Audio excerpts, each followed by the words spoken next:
ارخص عربية رياضية في مصر. وصلنا للغردقة اخيرا. سيشهد التاريخ ان انا من الرحلات القليلة اللي ما خلصتش تانك البنزين على الغردقة.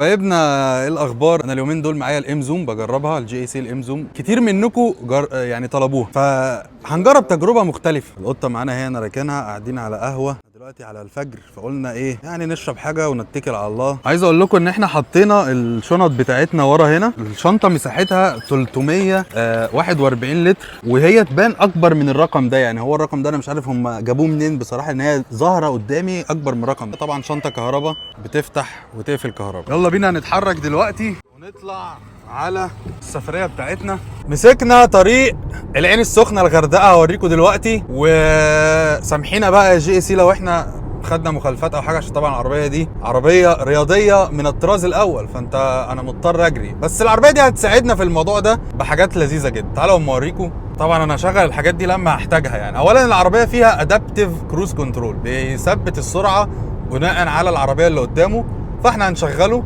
والعربيه كمان فيها اللين كيب اسيست، نظام المحافظه على المسار، فهنشغله برضه. فكده العربيه هتبقى شبه قياده ذاتيه. يعني انا هسيب رجلي وايدي من كل حاجه، العربيه هتمشي على الخط وهتمشي بناء على العربيات اللي قدامها. كل فتره بس هتديني تحذير ان انا احط ايدي على ستيرنج او على الطاره يعني. ومعايا هنا موبايلين، واحد بشحنه بالشاحن بتاعي وواحد بشحنه بالشاحن الوايرلس. لذيذ. انا ما بحبش استخدم قوي الوايرلس، بس هو اوبشن موجود في العربيه فيها شاحن وايرلس. طبعا انا ياما اتكلمت في موضوع وسائل الامان، وان انت تبقى واخد بالك، وان في وسائل امان ما بتشتغلش على السرعات العاليه. العربيه خلاص ملهاش دعوه بالموضوع. عربيات كتير ملهاش دعوه، انت قررت تمشي على سرعه عاليه دي على مسؤوليتك، ما تدخلش العربيه في الموضوع. هنا العربيه بتعمل الموضوع ده. يعني هنا انا ماشي على سرعه 150، بطلب من العربيه ان هي تلتزم بالحاره، بتقول لي يا باشا بره عني اللي انت بتطلبه مني ده، انت كده بتهزر. التزم بحاره ايه وانت ماشي 150؟ طب بطلب منها تثبت السرعه، بتقول لي سرعه ايه اللي اثبتها لك وانت ماشي على 150؟ بصوا الاتنين مش شغالين، مش عايزين يشتغل. فوانت ماشي لازم دايما تخلي بالك ان العربيات كده، طالما العربيه فيها وسائل امان متطوره، اخرك مع العربيه 120 130 عشان تستخدم وسائل الامان دي. فوق كده شكرا يا معلم، انت ماشي على مسؤوليتك انت. طيب وقفنا عند بنزينه معروفه جدا على طريق السخنه، كل الناس بتيجي تقف عندها يعني عشان اقول لكم على كام حاجه. اولا العربيه مستوى العزل الصوتي فيها ممتاز جدا، وده باين كمان من الحاجات. يعني عندك الاوكر هنا، بص الاوكر دي بوب اوت، بتدخل جوه جسم العربيه وتخرج. لما بتدخل جوه جسم العربيه وانت ماشي الموضوع بيختلف طبعا، ما تسمعش بقى صوت هواء ولا اي حاجه، ان هي بتبقى خلاص منها في العربيه على طول. وتصميم العربيه من ظهرها جامد جدا، يعني تصميم العربيه من ورا حلو قوي. طبعا انا بصور لكم دلوقتي الصبح فالدنيا ظاهره، وتصميم العربيه من قدام برده حلو. العربيه بصراحه ملفته للنظر، خصوصا اللون اللي معايا ده النهارده اللي مسمينه اللاجون بلو. النسخه اللي معايا مش نسخه الار ستايل. الار ستايل بيبقى فيها يعني شويه كت كده باللون تقريبا البرتقاني او النحاسي، يعني بيخلي شكل العربيه احلى. انا معايا الفئه اللي قبل الار ستايل على طول. انا دلوقتي هخرج احط بنزين. هناخد العربيه نحط بنزين ونكمل السفريه بتاعتنا. العربيه نحط لها بنزين عشان نشوف معدل الاستهلاك. الشركه بتقول تقدر تمشيك باللتر الواحد 18 كيلو او 18.5 كيلو. نفول العربيه دلوقتي ونطلع نكمل رحلتنا. طريق الغردقه طريق طويل، وعشان ما تزهقش منه لازم تركز في المناظر الطبيعيه في الطريق، ولازم تسافر بعربيه قويه. ايه بقى السر في اداء العربيه دي؟ خليني اقول لك ان العربيه دي جايه بموتور 1500 سي سي تربو، متوصل بفتيس دول كلاتش من 7 نقلات ويت، مبلل فيه زيت خالي طبعا من الاعطال. الموتور العظيم مع الفتيس ده محطوط طبعا في عربيات كتير، بس مش كلهم بقى بيطلعوا الاداء اللي هنا. العربيه دي بتطلع 177 هورس باور و270 نيوتن متر، وده اداء اكتر من رائع على حجم العربيه اللي انتوا شايفينه وعلى وزن العربيه. عربيه كمان فيها في الفئه الاعلى من دي يعني فيها السبورت اكزوست او الفويس اكزوست، ان صوت الشكمان بيتغير وبيتقلب لصوت رياضي زي ما جربنا في الامباو. انا عملت فيديو للامباو شرح الموضوع ده. لو هنتكلم على اكتر حاجه لاحظتها مش عجباني مبدئيا هو احنا مسافرين كده، هي ان العربيه دي ما فيهاش فاميه، فالشمس محوطاك من كل حته. انا الشمس داخله ورا قدام على يميني على شمالي ما فيهاش، بس لسه التكييف تمام لان لسه درجه الحراره ما عليتش. فهنشوف واحنا ماشيين اخبار التكييف ايه مع الشمس اللي هتحوطنا من كل اتجاه. في اوبشن تاني قبل ما انسى برضه قلت اقوله لكم، الترافيك ساين ريكوجنيشن، ان العربيه قرت من خلال علامه على المرور، علامه قصدي على الطريق، ان السرعه 120 اهي راحت محددها لي خلاص اهو. طب نفترض ان انا تجاوزت السرعه دي، تعالى كده نتجاوز، بص ايه اللي هيحصل. شايف ال 120 عماله تنور وتطفي تنور وتطفي عشان تنبهني وتقول لي خلي بالك كده غلط، السرعه 120 ارجع لها تاني. استكمالا لموضوع اداء التكييف، درجه الحراره بدات تعلى والعربيه كلها مكشوفه زي ما احنا شايفين، مفيش فميه مفيش اي حاجه، بس اداء التكييف هايل لدرجه ان حبايبنا اللي جنبي ايوه قفل الهوايات اللي جنبه، يعني قفل دول اصلا. انا التكييف كان جايب ساعه جامد بصراحه، فقلت التكييف اللي في العربيه مكفي، عامل يعني زون كده جوه الموضوع يعني، فتمام قوي يعني، تمام قوي تمام يا راجل. يا جماعه اعجاز تاريخي تاني، استهلاك البنزين نزل تحت ال6 لتر بقى 5.8 لتر. مش ممكن الرقم ده ما شفتهوش في يعني في الفيرنا بتستهلك اكتر من كده. اللي فاجئني اكتر في الرحلة دي هو استهلاك البنزين. ازاي عربية بالاداء ده وبالارقام دي استهلكت بنزين قليل بالشكل ده؟ وبعد ما مشينا في مناظر طبيعية واستمتعنا، وصلنا اخيرا للغردقة.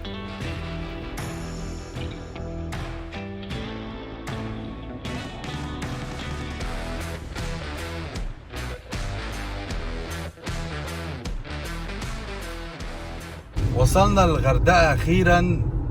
يعني طبعا احنا مطبقين من امبارح وتعبانين جدا جدا جدا، والدنيا تعبانة خالص. عايز اوريكم استهلاك البنزين زي ما شفتوا كده، يعني عايز بس اوريكم التانك كان مليان. جينا من القاهرة اسمها ايه، للغردقة، خلاص انا عايز انام ما بقتش مركز، بنص تانك. سيشهد التاريخ ان انا من الرحلات القليله اللي ما خلصتش تانك البنزين على الغردقه.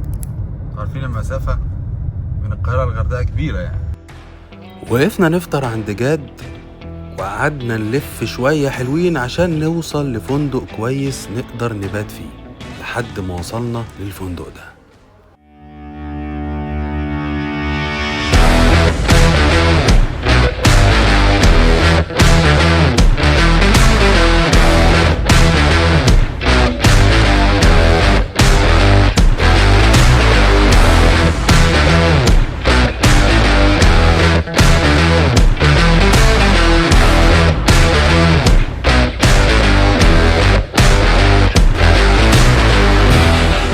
وصلنا الغردقه اخيرا، ويعني تعبنا زي ما قلت لكم. احنا ما كناش مرتبين احنا هنقعد عند مين ولا هنعمل ايه، وانا مبهدل كده ولسه ما نمتش كده. داخل في عديت ال 24 ساعه بدون نوم وفيهم 6 ساعات سواقه، فانا غالبا هخش انام. يعني انا غالبا انا مش هعرف ان انا اكمل اليوم ده، غالبا هنخش ننام يا نجم النجوم. طيب دخلنا الغرفه بقى. زي ما قلت لكم احنا حاولنا ايه نختار اي حاجه، عشان احنا ما كناش عاملين حسابنا احنا جايين الغردقه، احنا كنا رايحين اسكندريه اساسا، فاهمني. عايز اوريك برضو الفيو يا معلم. جميل. بيقول لي في 20 بول في الفندق هنا، يعني 20 حمام سباحه. ده واحد منهم، بنبص على واحد منهم هادي. انا معتقد ده بالليل هيبقى عالم تاني خالص بصراحه. دخلنا ريحنا شوية بعد أكتر من 24 ساعة بدون نوم، وبعدين صحينا شوية بالليل وقلنا ناخد الإمزوم ونتفسح في شوارع الغردقة الشهيرة. ونزلنا ورحنا على مارينا عشان نشوف اليخوت ونقعد هناك في كام مكان كده حلوين ومميزين قدام البحر. لسه في اليوم الاول من رحلتنا جينا بالجي اي سي لمارينا عشان نبص نشوف الاجواء. معرفش لو صوت الهوا بقى ظاهر. ما كنتش طايق السفريه دي الصبح. ليه بقى؟ ندمت. الغردقه حر جدا، درجه الحراره كانت عدت ال 40 و40 بقى، شمس بقى ورطوبه عاليه جدا. لكن دلوقتي بالليل شوف صوت الهوا ونشوف الدنيا طراوه وبتاع، الموضوع محير يعني. بس فاحنا دلوقتي في مارينا عشان نبص على العالم الاول بيقول ايه، ونشوف الاجواء هنا واليخوت والحاجات دي من اماكن الخروج اللذيذه يعني. نخلص بقى هنا ونطلع على الفندق عشان ننام ونصحى الصبح. عايز اكلمكم عن الجي اي سي شويه. صباح الفل. النهارده اليوم الثاني من رحلتنا في الغردقه. تعال اقول لك على كام حاجه. اتفضل معايا، اتفضل. عن الام زوم. اولا عايز اقول لك على الدرايف بوزيشن بتاع العربيه، وضعيه القياده عامله ازاي. انا بحب اما اركب عربيه اوطي الكرسي على اقل حاجه واقعد، خصوصا في العربيات الرياضيه بتبقى قاعده مميزه يعني. العربيه دي الدرايف بوزيشن بتاعها لذيذ جدا، بتقعد موطي الكرسي، الوضعيه جميله قوي قوي يعني، ما تضايقكش. الاداء بقى والتوجيه بتاع العربيه ده اللي كان ممتع في السفريه كلها مع الدرايف بوزيشن. انت قاعد وضعيه رياضيه، قاعد سايق ملك الطريق. التوجيه بتاع العربيه رائع عظيم، بالذات بقى على الطرق السريعه في المناورات بقى. لو انت عايز تعدي حد، تتخطى حد، طبعا تخطي بيحتاج توجيه ممتاز وبيحتاج اداء عالي. فمش عايز اوصف لك الموضوع ده عامل ازاي مع العربيه دي. والسبورت مود بقى، طبعا العربيه دي بتتحول في النسخه الاعلى من اللي معايا، بتبدا بقى الصوت الشكمان يفتح زي الامباو بالظبط، والدنيا بقى تتغير معاك خالص. اللي ضايقني بقى في العربيه دي ان هي ما فيهاش فاميه. انا بحب الفاميه. اللي ضايقني اكتر ان ما فيش زرار تتحكم منه في رفع مستوى الصوت، لا انت بتتحكم من الطاره بس، هو الزرار الوحيد في الطاره بس. اليوم التاني في الغردقة قعدنا شوية قدام البحر ونزلنا البول ولعبنا في الأكوا بارك، والليل ليل علينا ونزلنا تاني مرة نتفسح في شوارع الغردقة ونزور أماكن جديدة، وبعدها روحنا نمنا عشان نصحى لليوم التالت ونخرج من الفندق ونروح على القاهرة. عملنا تشيك اوت من الفندق وقعدنا في كافيه عشان انا مش هتحرك بالعربيه الساعه 1 الظهر كده. الطريق مش حلو في الحر يعني. عارف العربيه فيها تكييف وتكييفها حلو وكل حاجه، بس انا ما بحبش اسوق في الشمس واحس ان انا مضغوط. فهنتحرك الساعه 6 المغرب او 7 المغرب ونمسك الطريق على رواق. العربيه بتتغسل اهي، قمر بنت اللذينه، قمر ملفته، لون ملفت. في لون تاني من العربيه دي، اللون الابيض، مش ابيض ابيض، هو ابيض كده تحسه يعني مش عارف اوصفه، لازم تشوفه على الطبيعه، جامد قوي. بس اللون ده لما كنت بركن العربيه في وسط عربيات كتير او في وسط يعني في الباركنج والكلام ده بيبان جماله بقى، لان بيبقى مختلف عن اي عربيه راكنه حواليك اساسا. العربيه بعد ما اتغسلت بقت قمر، بقت قمر. شوف لمعه اللون وشوف حلاوه اللون بقى، ظهر اللون اهو. وبعدين كان معايا شنطة السفر واكتشفت حاجة، كنت عايز افتح الشنطة مش عارف افتحها، شنطة كهرباء.